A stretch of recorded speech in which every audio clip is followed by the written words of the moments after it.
மனிதர்களுக்கு சாதாரணமாக இருக்கக்கூடிய இருமல், தும்மல், கொட்டாவி, ஏப்பம் இந்த மாதிரியான விஷயங்கள்ல ஒன்று தான் விக்கல் அப்படிங்கிறது.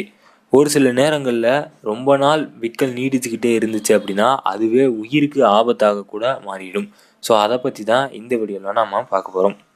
விக்கல் அப்படின்னா என்னன்றதை முதல்ல தெரிஞ்சுக்கணும்.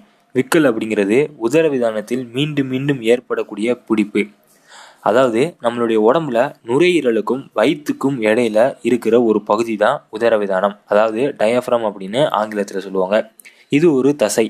இந்த தசை சுவாச செயல்முறையில் ஒரு முக்கிய பங்கு வகிக்குது. அதாவது மூச்சை உள்ளிழுக்கும் போது கீழ் நோக்கியும் சுவாசிக்கும் போது மேல் நோக்கியும் நகரும். இதனுடைய வேலை சுருக்கமாக சொல்லணும்னா நுரையீரலை சுருங்கி விரிய வைத்து மூச்சை இழுத்து விட உதவுவதுதான் இதனுடைய வேலை.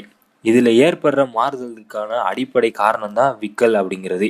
விக்கல் நிறைய பேருக்கு ஒரு 2-3 நிமிடம்